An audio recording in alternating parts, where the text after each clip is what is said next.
último vídeo, né, deste temas que estamos destrinchando sobre a generosidade no caráter de Deus. Espero que você tenha convidado mais uma amiga, agora são 3, a participar aqui conosco deste momento informativo, onde conhecemos um pouco da natureza de Deus, personalidade de Deus na sua generosidade. Vamos rezar. Senhor Jesus, nós te agradecemos e te bendizemos por tua misericórdia em nossas vidas, por teu grande amor revelado a nós. Dai-nos, Senhor Jesus, a graça de sempre estarmos junto de ti, perto de ti. Em nome de Jesus, amém. E hoje nós vamos falar um pouco da generosidade de Deus no Espírito Santo, de como Deus ele é generoso também, nos oferecendo esta fortaleza que é o Espírito Santo. Então, abra sua Bíblia no livro dos Atos dos Apóstolos, tá bom? Capítulo 2. Atos dos Apóstolos, capítulo 2, uma passagem também que eu acredito que muitos conhecem, Então, diz o seguinte: quando chegou o dia de Pentecostes, os discípulos estavam todos reunidos no mesmo lugar. De repente veio do céu um ruído como de um vento forte, que encheu toda a casa em que se encontrava. Queria parar até aqui, De repente, no versículo 2 mesmo, de repente veio do céu um ruído como de um vento forte, que encheu toda a casa em que se encontrava. Aqui já vemos que no dia de Pentecostes, uma festa, os discípulos estavam todos reunidos, aguardando a promessa de Deus, que era o seu Espírito, que os tornariam corajosos para assumir a missão que Jesus estabeleceu para eles como apóstolos. E aqui diz o seguinte: de repente veio do céu um ruído como de um vento forte que encheu toda a casa em que se encontrava. Este ruído, este vento forte, é o próprio Espírito Santo, e encheu toda a casa. Todos ficaram repletos do Espírito Santo, todos ficaram cheios do Espírito Santo. Veja, no Espírito Santo também, Deus, ele concede em abundância a sua graça. Ele é generoso. Ele é generoso quando nos dá o seu Espírito Santo. E o Espírito Santo é para nós, é uma promessa para nós, seus filhos. E lá no versículo 39 do mesmo Atos, capítulo 2, diz assim: pois a promessa é para vós e vossos filhos, e para todos aqueles que estão longe, todos aqueles que o Senhor nosso Deus chamar. E se você está longe, Deus está lhe chamando. Se você está bem perto, você já deve estar sentindo, a graça do Espírito Santo a lhe tocar, a graça do Espírito Santo a encher a sua vida, a graça do Espírito Santo a encher a sua casa, a graça do Espírito Santo a entrar e ficar na sua família, a graça do Espírito Santo a lhe conduzir, a graça do Espírito Santo a lhe santificar, a graça do Espírito Santo a lhe levar a ser um homem novo, a ser uma mulher nova. Eis que o Espírito Santo já enche a sua casa nesse instante e faz morada em sua vida, porque o Espírito Santo nos é dado como promessa a nós que somos filhos, e somos filhos, somos também herdeiros, E Deus, ele está adentrando nas brechas que você está deixando para que ele encha a sua vida do Espírito Santo. Então, no Espírito Santo, Deus também é generoso, porque ele enche o nosso copo, ele faz transbordar a nossa taça, para que a gente possa alcançar outras pessoas e mostrar a outras pessoas que Deus é tocável e nós podemos senti-lo através do Espírito Santo. Então, se aproprie da graça que está sendo derramada sobre a sua vida, pois o Espírito Santo está indo ao seu encontro e fazendo morada em ti. E Deus foi generoso no seu Espírito Santo. Ali naquele momento, com os apóstolos com medo, com os apóstolos desamparados, porque o amparo dos apóstolos era o próprio Jesus. E sem o meu amparo, Deus enviou o Espírito Santo. Aquele que seria a mudança angular, aquele que faria com que acontecesse a mudança angular na vida dos discípulos. Foi a presença do Espírito Santo. E nesse instante nós clamamos esta presença do Espírito Santo sobre sua vida para que venha modificar o seu coração, para que venha lhe modelar, para que venha realizar aquilo que o Pai prometeu para todos aqueles que o buscam, né? Então, falando ainda do Espírito Santo, vamos voltar lá para o livro de Números. Números, capítulo 11, tá certo? Só para a gente ver como Deus ele sempre foi generoso no Espírito Santo, ele jamais foi egoísta a estabelecer o Espírito Santo para uma pessoa. Ele sempre colocava o que Deus puder fazer para nos conceder a sua graça, Ele o fará. O Espírito Santo não é um dom exclusivo. Não é um dom exclusivo meu. Nem eu acredito que tenha muito também. Mas ele não é exclusivo de alguém. O Espírito Santo sopra onde quer e como quer, em quem Ele quiser. E você é chamado a viver no Espírito também. Então, em Números capítulo 11, versículo 25, fala assim: O Senhor desceu na nuvem e falou a Moisés.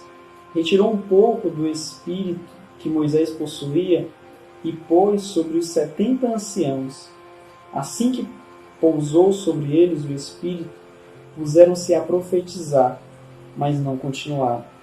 2 homens, porém, tinham ficado no acampamento.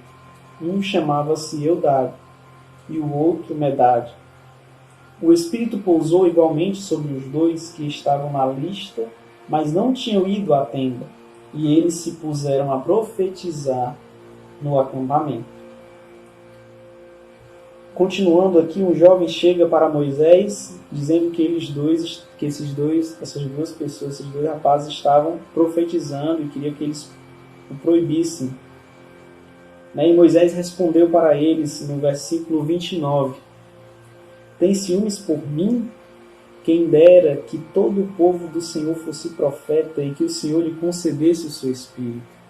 Então aqui, o Espírito ele estava sendo dado a 70 anciãos, para que não apenas Moisés conduzisse, mas que as pessoas pudessem consultar outras pessoas. E aí Deus tirou um pouco do Espírito de Moisés e concedeu aos anciãos. Mas estes não continuaram, a profetizar, não continuaram a obra que Deus os chamou. E aí 2 que estavam lá do lado de fora, que estavam ali passando também foram tocados, e estes sim estavam continuando a obra. Talvez hoje você viva um momento de distanciamento social e você está, por algum motivo, também se distanciando do próprio Deus. Mas se você está ali se distanciando, mesmo assim o Senhor quer te tocar e quer se utilizar de sua vida. Ele quer derramar o Espírito Santo sobre você. Você talvez estivesse nem esperando o dia de hoje para ouvir esta palavra. Nem esperava, foi pego de surpresa. E o Espírito Santo quer te dar o Espírito, e Deus quer lhe dar o Espírito Santo. Quer lhe conceder a graça de estar cheio do Espírito Santo, assim como os discípulos estavam em Pentecostes, porque Ele é generoso e Ele quer dar o seu Espírito a todos os filhos. Ele não escolheu um para dar. Deus chama a todos nós, está chamando você também para algo novo. Mas é possível compreender se permitir que o Espírito Santo lhe abrace, lhe toque. É preciso deixar suas armaduras de lado. É preciso quebrar as resistências e deixar que o Espírito Santo lhe conduza e lhe leve para o encontro com o Senhor. E Ele renove a sua vida também. O Espírito é para todos. Guarde isso, Coloque isso no seu coração e grave. É de graça e é propriedade de Deus. Se é de Deus, é para mim também, porque eu sou filho pelo batismo. Então você também merece o Espírito Santo. Você não merece, você já tem pelo batismo. Então passe a se utilizar do Espírito Santo de Deus que habita em você.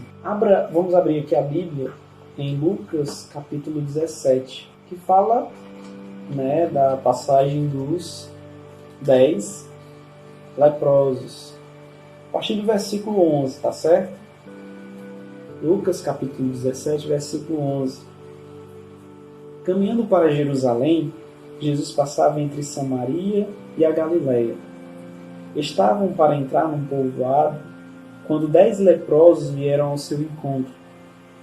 Pararam a certa distância e gritaram: Jesus, Mestre, tem compaixão de nós. Ao vê-los, Jesus disse: Ide apresentar-vos aos sacerdotes. Enquanto estavam a caminho, aconteceu que foram curados. Um deles, ao perceber que estava curado, voltou glorificando a Deus em alta voz. Prostrou-se aos pés de Jesus e lhe agradeceu. E este era um samaritano. Então Jesus perguntou: Não foram 10 os curados? E os outros 9, onde estão? Não houve quem voltasse para dar glória a Deus, a não ser este estrangeiro? E disse-lhe: Levanta-te e vai, tua fé te salvou. Antes da gente falar, né, de gratidão aqui neste momento,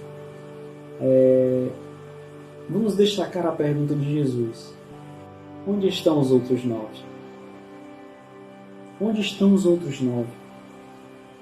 Me lembra da passagem de Gênesis, onde Deus caminhava pelo jardim e a primeira coisa que Deus perguntou quando viu que não encontrava Adão e Eva, ele perguntou: onde está?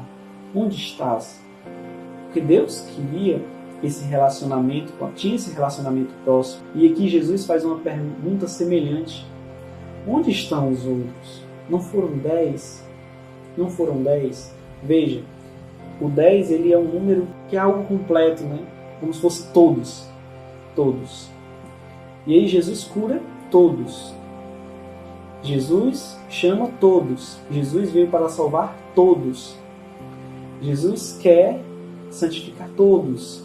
Jesus quer que todos vivam a eternidade. E aí, quando um aparece, Jesus se preocupa com os outros 9. E aí, de onde nós estamos? Nós estamos nesta parte onde aqueles que estão se voltando para Deus, porque mesmo que você esteja olhando este vídeo, para você seja uma obrigação, uma marcação, algo que você estabeleceu, mas mesmo assim você esteja distante daquilo que Deus tem para você, né? Então, de que lado nós estamos? Nós somos este que volta para glorificar a Deus, que volta para estar junto de Deus, ou nós ainda estamos entre aqueles 9, entre aquela outra parcela que está se esquecendo de Deus neste tempo? Este é um tempo de lembrar-se de Deus e lembrar dele com gratidão por tudo aquilo que ele realizou em nós, por tudo aquilo que ele está fazendo em meio a esta dificuldade mundial que estamos passando. Aqueles que são curados, né, estão voltando para agradecer. Estes que Deus está tirando do fundo do poço estão voltando para agradecer. Ou Jesus é aquele remédio que eu tomo para passar minha dor de cabeça e depois que passa, eu boto o meu remédio na gaveta e faço o mesmo com Jesus. Jesus, antes de você refletir sobre isso, Jesus está perguntando por você, que desvia o olhar dele, de você que acha trabalhoso voltar. Ele já me pediu para me apresentar ao sacerdote e eu voltar para agradecer a ele. Você que está nesse distanciamento, está aproveitando esse distanciamento para fugir de Deus, volte o seu olhar para ele e tente perceber tudo aquilo que é graça que ele realiza em sua vida. Talvez fosse muito pouco uma cura para você. Talvez Deus esteja fazendo pequenos milagres em sua vida, mas é necessário valorizar as pequenas vitórias. Uma pessoa que, por exemplo, está determinada a parar de fumar e ela para de fumar um dia, ela tem que glorificar por aquele dia. porque é uma pequena vitória. Uma pessoa que está deixando um vício ou qualquer outro vício, é preciso valorizar cada vitória, a vitória de cada dia. É preciso reconhecer que há alguém aí que está me ajudando, que está colaborando para que eu saia de tal situação. Eu quero contar para vocês um exemplo de um homem que não acreditava em Deus. Deus era algo, né? Então o que aconteceu com ele? Ele bebia muito. E aí, num determinado momento, ele se encontrou com alguém que também era parceiro de bebida, e ele ofereceu bebida a esta pessoa, e essa pessoa, não bebo mais. E ele, como assim você não bebe mais? Eu parei, eu entreguei a minha vida a Jesus, né, e permiti que ele cuidasse de mim. Porque ele chegou em um determinado momento onde só Jesus na vida dele, né, estava perdendo tudo, e aí ele ficou com aquilo na cabeça. E ele não acreditava em Deus. Ele seguiu sua vida e também tentou parar e foi para uma clínica, e lá estava tendo uma crise de abstinência. E nesta crise de abstinência, ele sentiu uma dor muito grande. E diante desta dor, ele disse: Senhor, se Deus existe, que se manifeste agora. E naquele instante, a dor que aquele homem estava sentindo em sua abstinência cessou. E ali ele acreditou em Deus. E este homem foi um dos fundadores dos Alcoólicos Anônimos, que hoje é conhecido mundialmente. E no ciclo, né, deles existem 12 passos, né, algo parecido com isso, como se fosse 12 mandamentos. E este 12 é 12, né, porque são 12 os discípulos de Jesus. E a maioria desses 12 passos são relacionados à espiritualidade. Então veja, comece a valorizar as pequenas vitórias nos vícios que você tem. Este homem, ele nem acreditava, mas quando ele se abriu diante de uma grande dor, de uma grande dificuldade, Deus realizou de forma generosa uma grande obra em sua vida. E Ele quer realizar nas nossas vidas pequenas obras e grandes obras. Mas antes de chegarmos às grandes, vamos reconhecer as pequenas obras, os pequenos milagres que Deus realiza em nossa vida. E aqui com os 10 leprosos, talvez com o tempo eles ficassem curados ou não, mas aquele samaritano, ele valorizou esta cura. Ele soube ser grato. O homem ingrato, ele jamais estará satisfeito. Sempre lhe faltará algo. Assim como a pessoa que vive deste mundo, e falamos no vídeo anterior, sempre lhe faltará algo. Mas o homem ingrato, sempre lhe faltará. Por mais que ele consiga algumas coisas, né, que ele tenha benefícios generosos em sua vida, sempre lhe faltará algo e ele sempre achará que precisará de algo mais. Mas o homem que é grato, ele reconhece as pequenas vitórias, ele reconhece os pequenos bens que recebe de Deus e volta para glorificá-lo e volta para agradecê-lo. Não permite que Deus fique no esquecimento de sua vida. Volte para Ele, volte o seu olhar para Ele e o agradeça por tudo aquilo que Ele realizou. Agradeça. Não sabe do que agradecer? Comece a desmiuçar a sua vida. Você vai perceber e vai enxergar o quanto Deus tem cuidado de ti e o quanto Deus tem realizado no seu caminho. Sendo pobre ou sendo rico, nós sempre temos do que agradecer. Então, lembra no primeiro dia, ninguém vai a algum lugar sozinho. Sempre tem ajuda e a torcida, primeiro de Deus e de outros. Agradeça até pelos seus inimigos. Agradeça até pelos seus inimigos. Porque um estabelecimento, ele vai crescendo e vai se tornando ainda melhor conforme ele tem concorrente. Por quê? Porque aquele concorrente o faz querer ter um diferencial que faça o cliente ir até ele. Então, veja, até dos inimigos você pode tirar proveito, até daqueles que tentam lhe desviar, mesmo aqueles que tentam lhe derrubar, essas pessoas que tentam devem tornar-te ainda mais forte. Jesus, enquanto ele estava ali, pregando, curando, realizando milagres, os fariseus estavam para o derrubar.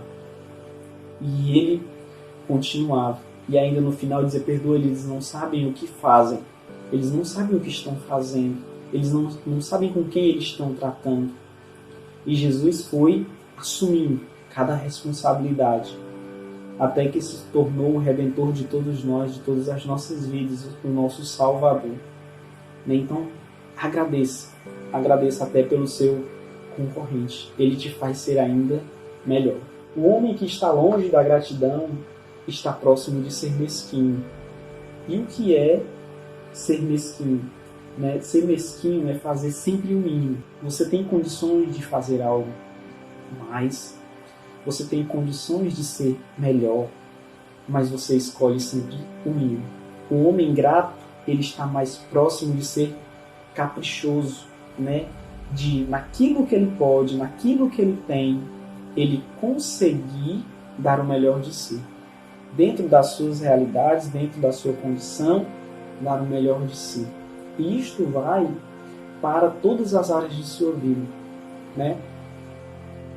Quando uma pessoa ela é generosa no amor para com seus filhos, ela é generosa para com a esposa ou o esposo, ela é generosa e é disposta em tudo aquilo que ela faz no seu trabalho, não busca procrastinar, e não só no trabalho, nos estudos também. Procrastinar é ir deixando para depois o que se precisa fazer. Se tem algo para fazer, faça logo. Jesus disse isso para Judas, e disse o seguinte: Judas, o que tens a fazer, fazei-o logo, fazei-o depressa. O procrastinador é aquele que deixa para depois aquilo que Deus chama hoje, aquilo que Deus pede para nós hoje, seja para abandonar ou seja para seguir. Abandonar o pecado e seguir o seu caminho, faça-o hoje. Não esperar amanhã, porque amanhã é o melhor dia. O dia mundial da dieta é a segunda-feira. Comece na sexta, comece no sábado, na quinta. O interessante é que se for para o bem da sua saúde. Então, o homem grato, o homem que é generoso, ele dá sempre o melhor de si naquilo que ele pode. Naquilo que ele pode. Então, seja este grato no seu serviço comunitário, missionário, nos seus estudos, dentro da sua casa. Seja ainda melhor do que você acha que é ainda hoje. Seja ainda melhor. Busque sempre mais. Se você se considera um homem, uma pessoa inteligente, busque ainda mais um pouco do conhecimento. Nunca é o bastante, principalmente nos tempos que vivemos hoje. Nunca é o bastante o que nós sabemos. Mas em outros pontos, no seu serviço, procure se especializar em algo. Procure sempre algo que vá lhe dar segurança em tudo aquilo que você faz, e faça com capricho. Capricho é isso. Diante das realidades e das condições e matéria que você tem, dar o melhor de si. A pessoa que é grata, ela é grata em todas as áreas de sua vida. E a gratidão deve ser mais do que um obrigado que você aprendeu como cordialidade. Deve ser algo que você sente, examina e percebe. Realmente isso foi feito por mim. Eu vou agradecer, porque houve um efeito na minha vida. Então, mais do que uma cordialidade, mas seja algo com um grande sentido. Aí eu queria, para a gente concluir, já terminando, Lucas capítulo 19, a história de Zaqueu. Vamos lá? A partir do versículo 1 mesmo, tá bom? Lucas 19, versículo 1. Tendo entrado em Jericó, Jesus estava passando pela cidade. Havia ali um homem chamado Zaqueu, que era chefe dos publicanos e muito rico. Ele procurava ver quem era Jesus, mas não conseguia por causa da multidão, pois era baixinho. Então ele correu à frente e subiu numa árvore para ver Jesus, que devia passar por ali. Quando Jesus chegou ao lugar, olhou para cima e disse: Zaqueu, desce depressa, hoje eu devo ficar na tua casa. Ele desceu depressa e recebeu com alegria. Ao verem isso, todos começaram a murmurar, dizendo: foi hospedar-se na casa de um pecador. Zaqueu pôs-se de pé e disse ao Senhor: Senhor, a metade dos meus bens darei aos pobres, e se prejudiquei alguém, vou devolver 4 vezes mais. Jesus lhe disse: hoje aconteceu a salvação para esta casa, porque também este é um filho de Abraão. Com efeito, o Filho do Homem veio procurar e salvar o que estava perdido. Que experiência de Zaqueu para com Jesus, que o fez modificar a sua relação com os demais, né, com aqueles que são cobrados. E por que eu destaco? Porque envolveu finanças, envolveu o seu dinheiro, envolveu o seu sustento. Né? Então, era um homem que tinha enricado às custas de impostos, né, de grandes impostos. E aí ele se encontra com Jesus, a salvação entra na casa dele, ele recebe Jesus com alegria. Espero que você esteja recebendo tudo aquilo que é de Deus em sua vida com grande alegria, menos como se fosse um fardo. Que seja com grande alegria a missão que você recebe, que seja com grande alegria as responsabilidades que Deus está lhe dando. Zaqueu recebeu Jesus com grande alegria, enquanto os outros julgavam, enquanto as pessoas lhe julgam, receba Jesus com alegria, reconheça o seu pecado, que foi o que Zaqueu fez. Em um mesmo instante, Zaqueu reconheceu, se confessou e ainda se comprometeu com Jesus. Se comprometeu. Muitas das vezes a gente se arrepende do nosso pecado e confessa para Jesus: Jesus, este é o meu pecado, eu faço isso, eu faço aquilo. Mas em nenhum momento nós dizemos: Senhor, eu me comprometo, eu não vou fazer isso, eu vou fazer o contrário disso. Eu só quero chegar para Jesus para receber o perdão dele. E neste momento Zaqueu, ele se confessa e ao mesmo tempo ele já coloca a penitência, já coloca o que ele deve viver. E Jesus: olha, é isso mesmo. Hoje a salvação entrou na sua casa. E aí Zaqueu, ele começa a viver o desprendimento, o despojamento dos seus bens. E ele tem uma confiança na providência de Deus a partir daquele instante. Como assim, num encontro tão... Como ele ansiava por este encontro. Como a alma de Zaqueu ansiava por ver Jesus. Porque aquele encontro, foi tão profundo que fez Zaqueu acreditar que mesmo ele dividindo os bens dele com os pobres, ele devolvendo o dinheiro que ele tinha tirado a maior dos demais, ele estava devolvendo 4 vezes mais. Ali era uma confiança que Zaqueu estava tendo na própria providência de Deus.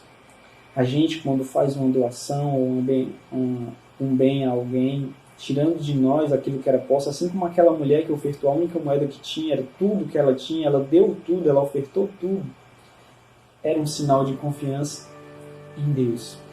O Senhor não nos deixa faltar. E mesmo que falte, repetimos o que dizia Santa Teresa d'Ávila. O que diz Santa Teresa d'Ávila? A quem tem Deus nada falta. Só Deus basta. Com Deus nós temos tudo, nós temos o suficiente e Ele providencia para nós. Então Zaqueu, ele passou a confiar em Jesus de tal forma que o que ele estava dividindo, o que ele estava devolvendo, nada lhe faria falta. Porque ele confiava em alguém, ele acreditou em alguém que poderia dar mais a ele do que o próprio dinheiro. Que poderia oferecer à sua vida bens muito superiores àquilo que ele tinha conquistado até aquele instante por meio da desonestidade. E é isso, meus queridos. O ensinamento que Zaqueu deixa para nós é de confiança em Jesus. Confiança na sua providência. Então que esta palavra generosidade possa tocar o seu coração e mais do que isso, a gratidão possa tocar a sua vida também. Contribua com os meios que buscam a evangelização. Se possível, contribua com esta obra também, como forma de gratidão a Deus por tudo aquilo que Ele realiza, por todas as obras que Deus faz em sua vida. Que estas palavras elas tenham um novo sentido e nos faça viver semelhantes a Deus em relação a nós. né? Deus sempre foi conosco generoso, então é importante que nós também tenhamos uma vida de generosidade. Que Deus os abençoe e até daqui a pouco, se Deus quiser.